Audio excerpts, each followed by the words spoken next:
Ok, turma, vamos retornar. Agora vamos continuar nossa aula de motivação no trabalho.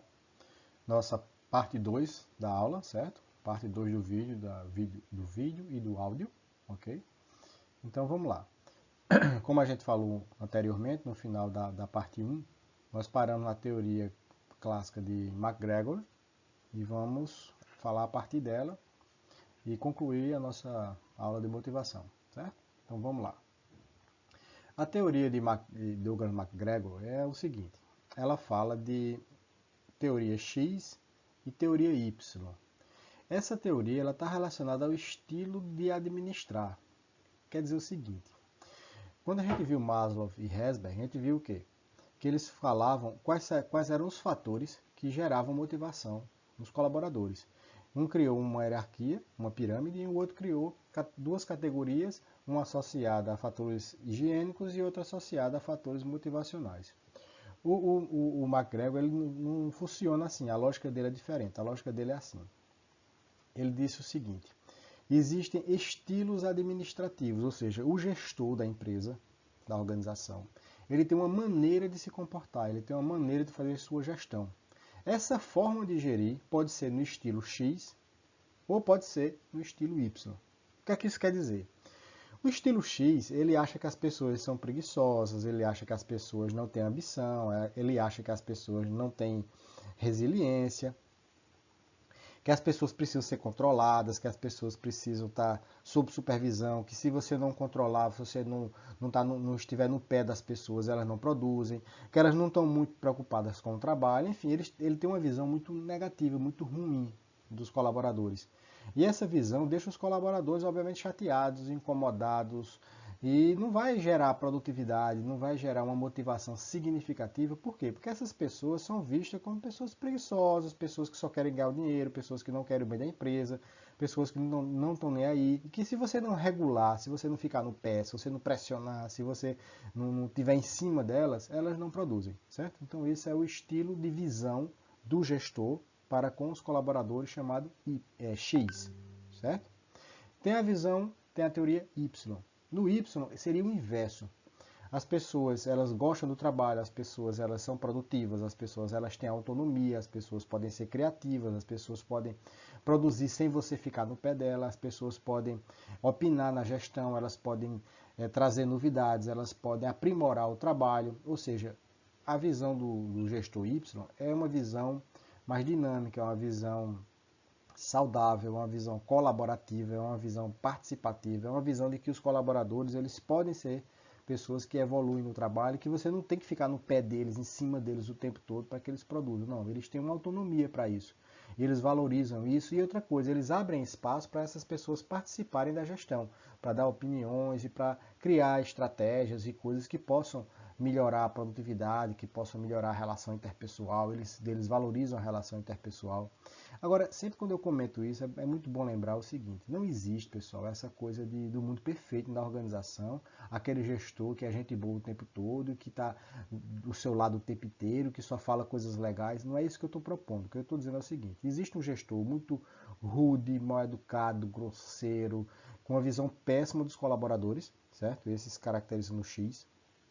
E tem um gestor que ele é democrático, que ele é dinâmico, que ele participa, que ele tem uma liderança e não uma chefia, que ele estimula as pessoas, que ele dá oportunidade às pessoas, que ele escuta as pessoas. Esse é o perfil, a teoria Y, certo?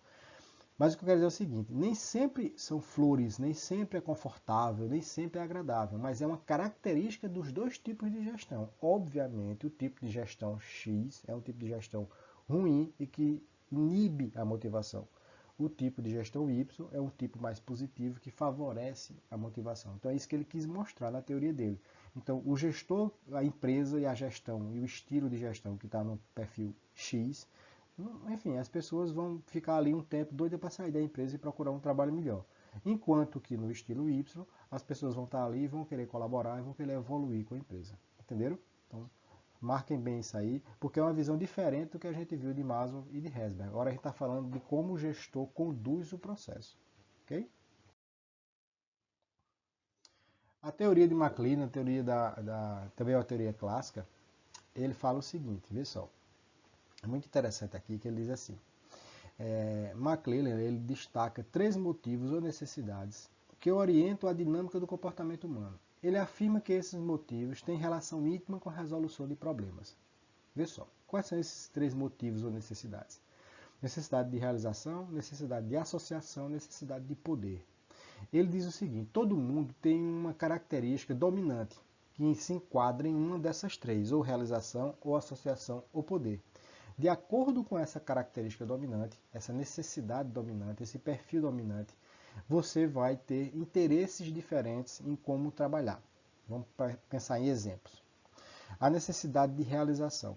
São pessoas que buscam excelência, elas gostam de fazer, de colocar a mão na massa, elas gostam de criar estratégias, elas lutam pelo sucesso, ou seja, são pessoas que não esperam pelo outro, são pessoas que não ficam no meio do caminho, são pessoas que gostam de realizar. Elas aprenderam ao longo da vida a realizar, a botar a mão na massa e procurar soluções e resultados. Como ele diz que está relacionado, intimamente relacionado com a solução de problemas, quer dizer o seguinte, e essa pessoa que tem um perfil de realização, desde criança, ele foi alimentando esse perfil, ou seja, ele foi fazendo o quê? Por exemplo, ele queria jogar bola com os amigos, então ele ia chamar os amigos, ele pegava a bola, ele ia para a quadra, ele se movimentava em direção do que ele queria. Ele queria, sei lá, estudar para uma prova, então ele não fica esperando que o professor mande material, ele não fica esperando que o coleguinha estude com ele pega o que ele tem, ele vai lá, ele estuda, ele se dedica para tirar uma nota boa. Então ele tem um perfil desde pequeno de resolver as coisas fazendo. Então quando ele está diante de um obstáculo, ele busca resolver a partir do que ele faz, ou seja, ele se dedica àquilo para conseguir um resultado. Então essas pessoas que têm um perfil de realização são pessoas muito boas para executar coisas dentro da empresa, para tomar iniciativa, para estar em pontos estratégicos que precisam de pessoas proativas, que precisam de pessoas que não ficam esperando, que não ficam acomodadas. São pessoas que têm essa iniciativa, ok? Então o perfil de realização, a necessidade de realização seria assim. O de associação, como o nome já sugere, são pessoas que elas têm muita relação com as outras pessoas. É muito importante para elas as outras pessoas. Ela gosta de amizade, ela gosta de trabalhar em grupo, ela gosta de trabalhar em equipe, ela gosta de ter parcerias. Aí, de novo, pensando numa criança que vai se desenvolvendo. Essa criança foi aquela criança que, sempre diante de situações, problemas, circunstâncias, ela busca apoio em outras pessoas. Então, aquele menino que quer jogar bola, ele vai chegar perto de alguns colegas que gostam de futebol e vai se juntar com esses colegas e junto com esses colegas vão chamar outros colegas para poder a pelada acontecer, por exemplo. Ele quer estudar para uma prova, então ele vai combinar com alguns colegas que são estudiosos também, então vai chamar os colegas, vai se juntar em grupo e vai estudar em grupo para aquela prova que vai acontecer amanhã, para a semana, enfim. Então ele tem uma tendência de ir em busca das pessoas, quando encontra essas pessoas, aí ele produz junto com essas pessoas, certo?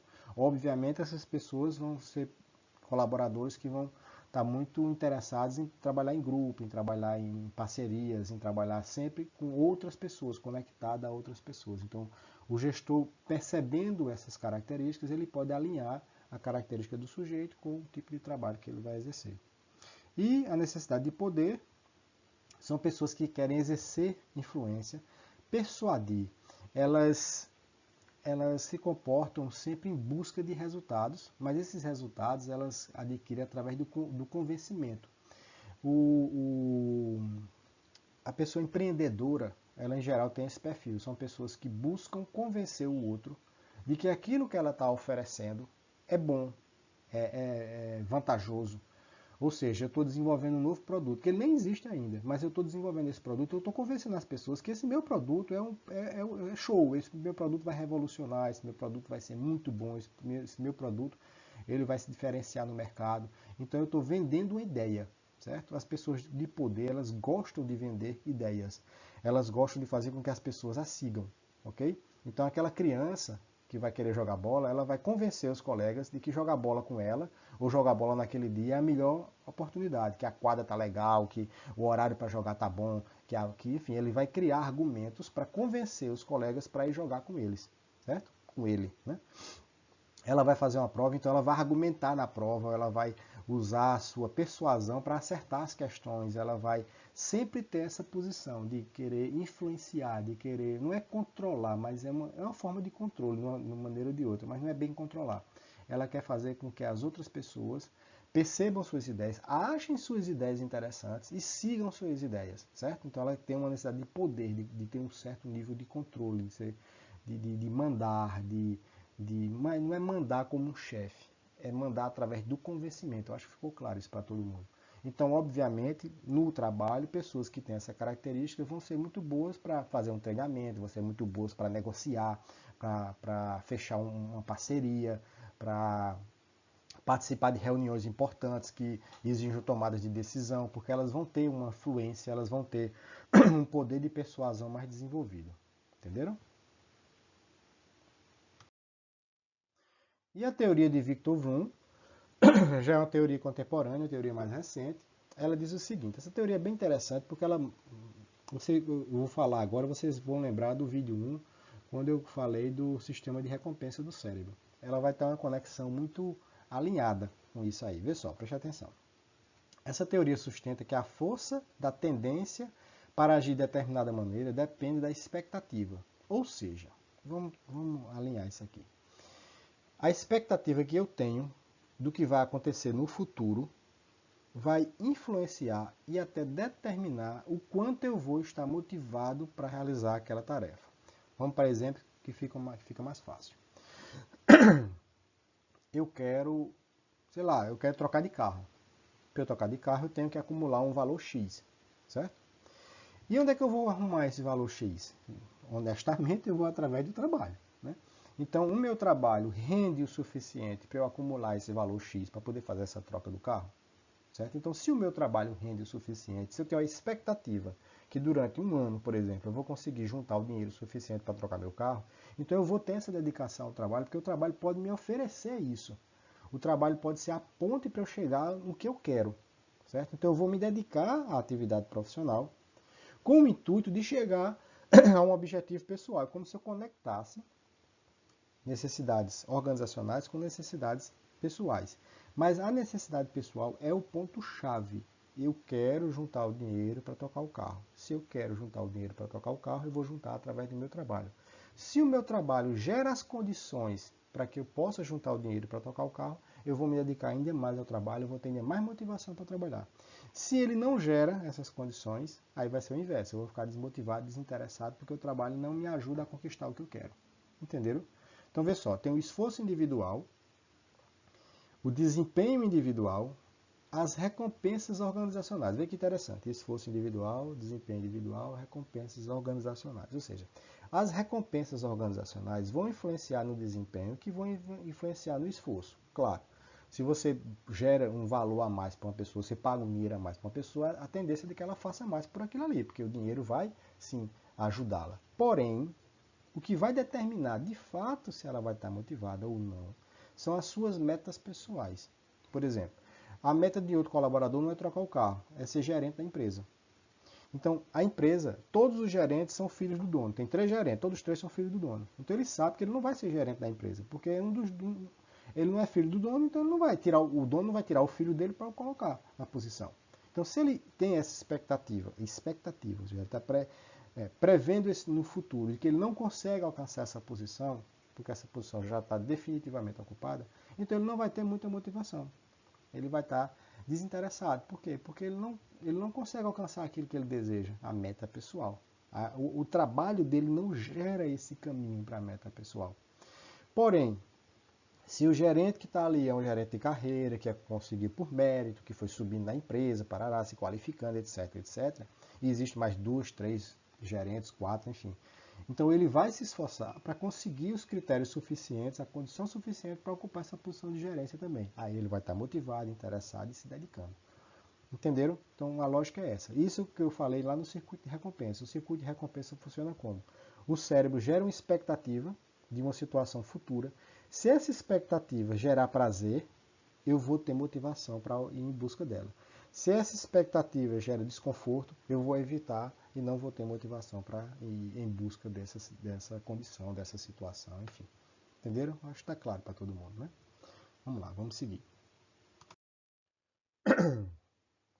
Existe, na verdade, motivação é um tema extremamente amplo, extremamente estudado. É um tema que muitas vezes eu comento, talvez seja o tema que está mais associado entre gestão de pessoas, administração de pessoas, conduzir pessoas e psicologia, certo? Então é um tema que está intimamente ligado com a psicologia, obviamente. A maioria dos teóricos, ou boa parte deles, são psicólogos que estudam motivação. Tem também teóricos de administradores e de economistas, tal, mas o estudo nasceu na psicologia, os teóricos clássicos, a maioria deles são psicólogos. Mas enfim, mas o que, é que a gente quer colocar aqui? Existem várias outras teorias da motivação. Obviamente a gente não vai pegar todas as teorias e ver todas as teorias, mas é importante citar outras teorias que vocês também nas suas leituras vão se deparar com elas. Por exemplo, a teoria do estabelecimento de objetivos sustenta que os objetivos específicos, eles quando são difíceis e quando há um feedback, há uma instrução, há uma colaboração para alcançar esses objetivos que são mais difíceis, que são desafiadores, a pessoa vai ter um nível de motivação para ir em busca dela, entendeu? A autoeficácia é o quanto o sujeito acredita que ele é capaz de realizar uma tarefa. Por exemplo, eu acredito que sou capaz de fazer essa aula para vocês. Então, o fato de eu acreditar que eu sou capaz de fazer essa aula para vocês, eu vou ter motivação para fazer a aula. Se eu não acredito que eu não sou capaz, se eu não tenho essa referência em mim, eu não vou ter motivação para fazer a aula. Isso é meio que óbvio, mas tem uma teoria que explica isso. Isso está relacionado à bandura, por exemplo, que foi um conteúdo que faz parte de muitas estratégias da organização, porque Bandura foi um teórico muito importante que trouxe informações de como o comportamento social acontece. Mas enfim, vamos seguir. A teoria do reforço estabelece que o comportamento é determinado por suas consequências. Quer dizer o que na prática? Vamos lá. Um colaborador ele executa um papel, ele executa uma tarefa. Essa tarefa foi bem feita e ele é recompensado por essa tarefa. Ele é elogiado, ele recebe alguma comissão, ele recebe alguma oportunidade, ele se destaca por ter feito isso. Quando há essa tarefa realizada e uma consequência agradável, a pessoa tende a se comportar novamente assim. Quando a tarefa é feita e a consequência foi desagradável, ele recebeu reclamação, o chefe não gostou, as pessoas criticaram, ou seja, ele tende a não fazer mais. Isso é meio que lógico também, mas também tem uma teoria que é a teoria comportamental que explica isso, certo? Então a relação entre o comportamento e suas consequências vai influenciar diretamente se a pessoa fica ou não motivada, pela lógica que eu expliquei. Quando a consequência é agradável, você tende a ficar motivado e fazer novamente. Quando a consequência é desagradável, você tende a ficar desmotivado e não repetir aquele comportamento. A teoria da equidade defende que os indivíduos eles fazem comparações, certo? Para ver se está havendo justiça no trabalho, para ver se está havendo um equilíbrio no trabalho. Por exemplo, você tem uma função X, você é o supervisor do setor A, tem um supervisor do setor B. Só que o supervisor do setor B ele tem muito mais vantagens do que você, sendo que é supervisor do setor A. E ele ganha um pouco mais que você, ele tem algumas vantagens e alguns privilégios que você não tem. Então isso gera uma desigualdade. Essa desigualdade vai influenciar você negativamente e você vai ficar desmotivado ou desinteressado. Quando é o contrário, quando você percebe que a sua função está alinhada com as outras funções da mesma categoria da empresa, que isso existe um equilíbrio, uma equidade, você tende a se sentir mais confortável, você tende a se sentir mais justiçado, e aí você tende a ser mais produtivo, ok? Porque quando você percebe injustiça no trabalho, um ponto-chave aqui dessa teoria, isso vai influenciar muito negativamente para o colaborador. Beleza? Então, isso é um panorama geral. Todo esse conteúdo, pessoal, vocês têm que ler. O livro tá lá na sala de aula de vocês, para vocês poderem abrir e ler o livro online. Enfim, então vocês têm que ler para fixar os conteúdos, porque são teorias importantes. Então, são teorias que vão ajudar vocês no trabalho do dia a dia, com certeza. Vamos seguir. Aqui a gente vai fazer uma conexão entre as principais teorias. E uma coisa legal aqui, vamos fazer essa conexão, uma coisa legal aqui que eu quero destacar é o seguinte, pessoal, Herzberg e Maslow, eles mostraram que existem algumas condições que quando você influencia essas condições de um determinado perfil, de uma determinada maneira, você vai favorecer a motivação dos colaboradores. Por exemplo, se a empresa paga em dia, então ela vai suprir a necessidade de segurança do colaborador. Suprindo essa necessidade, o colaborador tende a estar motivado. Isso na perspectiva de Maslow. Okay? Já na perspectiva de Herzberg, para você poder ter colaboradores motivados, você precisa trabalhar com fatores mais internos. Por exemplo, você oferece uma qualificação ao seu colaborador, você ajuda, paga metade de uma faculdade, uma pós-graduação, ou seja, a empresa ajuda esse colaborador a se qualificar. Então, quando você faz isso, você gera uma satisfação, você gera uma sensação agradável, positiva nesse colaborador, e ele gera uma expectativa boa com relação à empresa e tende a ficar motivado também. Então, os dois eles estão colocando o quê? Existem algumas estratégias que a empresa faz, que quando a empresa faz, ela vai ajudar o colaborador a ficar motivado. Então, pense isso como uma lógica, certo? Aí entra a lógica do McGregor, que ele diz o seguinte, que o que vai motivar as pessoas é o estilo de gestão, ou seja, como você trata seus colaboradores, como você vê seus colaboradores, como você entende seus colaboradores. Então, se você trata os colaboradores e vê os colaboradores no perfil de visão Y, que é um perfil mais dinâmico, mais respeitoso e que entende que as pessoas podem ser produtivas e podem ser criativas e dedicadas ao trabalho, isso vai gerar motivação. Então, já é um outro componente, é uma outra lógica, certo? Aí entra o McClelland, ele diz o seguinte: existem três necessidades: realização, associação e poder. Se você associar, relacionar essas necessidades com o tipo de tarefa que a pessoa executa, a pessoa vai estar mais motivada. Por exemplo, o cara que tem a necessidade de poder, ele está no lugar que ele influencia pessoas, que ele faz um treinamento, que ele toma decisões, que ele negocia com outras pessoas contratos, por exemplo. Então essa pessoa vai estar interessada em fazer esse trabalho porque ele gosta de influenciar pessoas. Conectou uma coisa com a outra, gerou um benefício para a motivação. Então é uma outra lógica, a lógica de Herzberg e Maslow, a de McGregor e a de McClelland. E o Vroom, por fim, que diz o seguinte: se a expectativa se a expectativa do colaborador estiver alinhado com o que a empresa pode oferecer, ou seja, se o que eu quero conquistar, a empresa vai me ajudar a conquistar, eu vou estar motivado. Se o que eu quero conquistar, a empresa não vai me ajudar a conquistar, eu não vou estar motivado, certo? Então isso é uma outra lógica. Então são 4 lógicas diferentes, que quando você junta essas lógicas, você aumenta a eficácia da gestão.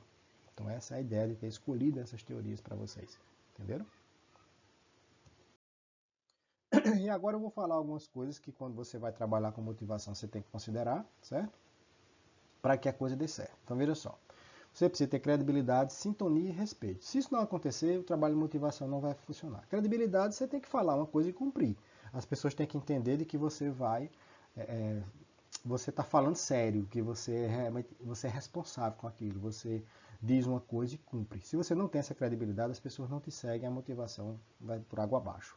Sintonia, tem que alinhar as coisas, tem que alinhar as propostas, tem que alinhar os setores. Como eu disse, aquela questão da equidade. Se existe diferença de tratamento, por exemplo, na organização, isso já vai ser um problema. Então você tem que haver uma sintonia, tem que haver uma harmonia desse trabalho dentro dos setores, das pessoas. Você não pode estar discriminando e diferenciando.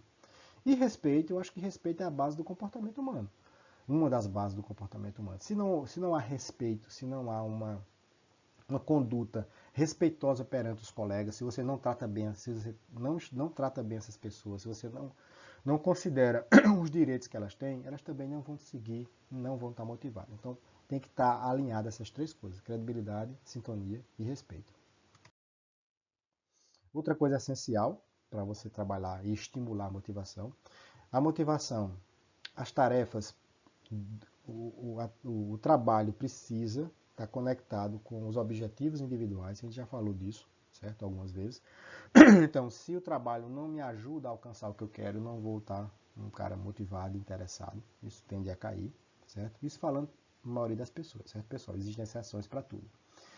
Recompensas internas, por exemplo, eu fiz um bom trabalho, eu recebi um elogio, eu criei uma condição positiva para aquele colaborador, eu como gestor dele, então ele se sentiu bem, a autoestima dele melhorou, ele se sentiu reconhecido. Isso é uma coisa muito importante para você trabalhar a motivação.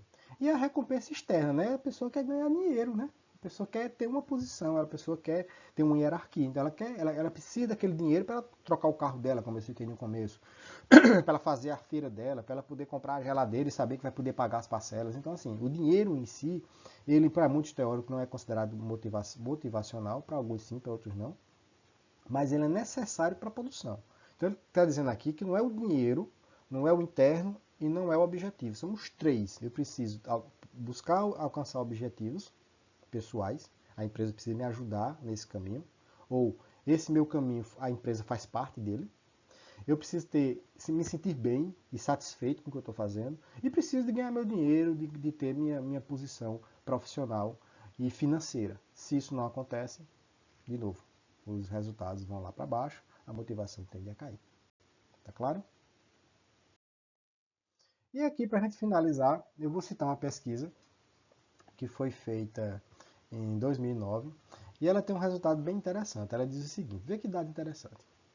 Dos 100% da produtividade, 20% é resultado da tecnologia e 80% é de resultado do desempenho da pessoa.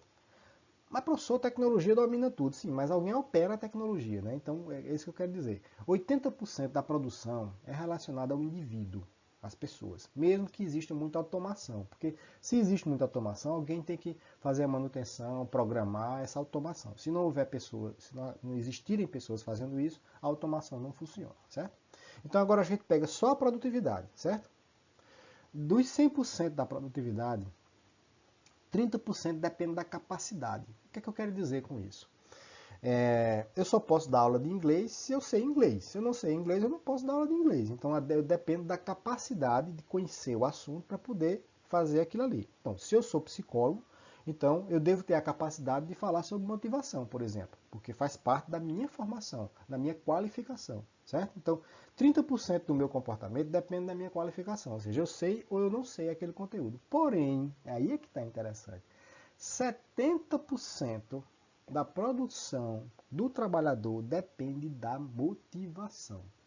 Vê só, não adianta eu saber e não estar motivado ou não estar interessado. Eu não vou produzir, eu não vou chegar a bons resultados. Então você tem que entender isso. Muitos gestores parece que não sabem que isso existe, que tem condutas horríveis, absurdas, de ignorância, enfim, de maus tratos, de assédio moral, de falta de gestão, de falta de estímulo, de falta de orientação. Tem muita gente que é muito ruim em fazer isso. Essas pessoas, elas não sabem o que estão fazendo, porque não tem como você motivar colaboradores só na pressão. Isso não existe, não é assim que funciona. Quem trabalha assim está ali porque precisa ganhar o dinheiro, mas na hora que tiver outra oportunidade, ó, tira o time e cai fora, entendeu? Então, motivação é o fator determinante para o comportamento do trabalhador. Ou seja, não trabalhar com isso, você pode perder até 70% da produção, certo?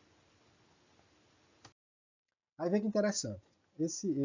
Essa imagem aqui mostra a vocês, tá ali, ó, desempenho humano. Aí tem de um lado capacidade, tem do outro lado motivação. Veja quantos fatores estão associados à motivação. Eu não vou comentar tanto não, porque a imagem já fala por si só. Como vocês estão com o material, depois parem direitinho esse slide e dê uma olhadinha. Quanto de coisas estão associadas à motivação. Vê como o impacto da motivação é gigante numa organização. Beleza? Então, pessoal, a gente finaliza, certo? A ideia é que vocês entendam que a motivação é uma questão de dentro para fora, isso é muito importante entender isso. A motivação, ela nasce dentro do indivíduo e ela se externaliza a partir das ações desse indivíduo. Para que eu possa ter essa motivação, eu preciso ter interesses, eu preciso ter expectativas, eu preciso ver que aquele trabalho, que aquele ambiente vai trazer alguma coisa para mim. Se eu não consigo enxergar isso, eu não vou estar motivado, certo?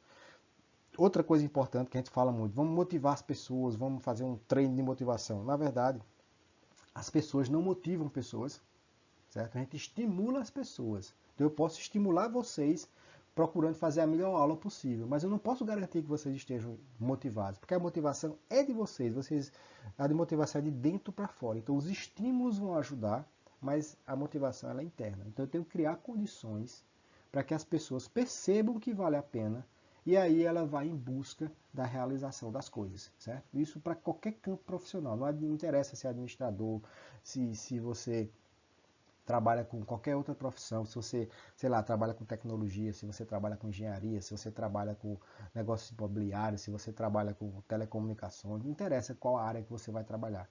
Isso serve para todas as áreas. Se você está conduzindo pessoas, está orientando setores, está liderando no seu ambiente de trabalho, e você não considera esses fatores que a gente viu na aula, as pessoas não vão ser produtivas no nível que elas têm potencial. Elas vão trabalhar porque elas precisam ganhar o dinheiro, mas abaixo do seu potencial. A motivação traz à tona a condição de você realmente produzir muito próximo ao seu potencial, entenderam? Então esse era o recado final que eu queria deixar para vocês.